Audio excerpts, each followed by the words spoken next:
இருக்கிறது ஒரு வாழ்க்கை, அடுத்து என்ன பண்ணுறது, இல்லை இப்படியே போயிருமா, இப்படியே செத்துருவேனா அப்படின்னு கூட தெரியாத பைத்தியம் பிடிச்சின்னு கடந்தேன். என் மனசுக்கு ரொம்ப கஷ்டமாக இருந்துச்சுன்னா இங்கே தான் வருவேன். ஹாய் ஃப்ரெண்ட்ஸ், இன்றைக்கி வந்துருக்கிற இடம் திருவண்ணாமலை சிவன் கோவில். இங்கேருந்து கிரிவலம் சுற்றி முடிக்க மொத்தம் 14 கிலோமீட்டர் வருது. வாங்க போகலாம். சுற்றி முடிக்கிறது ரொம்ப கஷ்டம் தான், ஏன்னா 14 கிலோமீட்டர் இல்லைங்களா. முதல்ல வர்றது இந்திரலிங்கம். சிவனே ஓம் நமச்சிவாய, நல்லதே நடக்க வேண்டும், கவலையெல்லாம் நீங்க வேண்டும் அப்படின்னு வேண்டிக்கிட்டு திரும்ப கிரிவலத்தை ஸ்டார்ட் பண்ணிட்டேன். சரி, பின்னாடி தான் திரும்பி பார்த்தா கையில் பாப்கார்ன் இருக்குது. சரி, அப்படியே சாப்பிட்டு போகலான்னு ஜாலியாக சாப்பிட்டு இன்னும் கொஞ்சம் தூரம் நடந்து போனால் பக்கத்தில் பானிபூரி கடை இருந்துச்சு.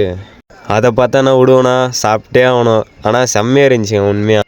அந்த பானிபூரி இருந்த டேஸ்ட்டுக்கு கிட்டத்தட்ட நான் 3 பானிபூரி சாப்பிட்டு ஒரு பிளேட் ரசபூரி சாப்பிட்டு திரும்ப என்னோட கிரிவலத்தை ஸ்டார்ட் பண்ணிட்டேன். சாப்பிட்டதுக்கு ஈக்குவலாக ஒரு ஜில்லுன்னு ஒரு 7 வாங்கி குடிச்சிட்டே கிளம்பிட்டேன். உங்களுக்கு வேணுமா? கிடைக்காது, கண்டிப்பாக கிடைக்காது.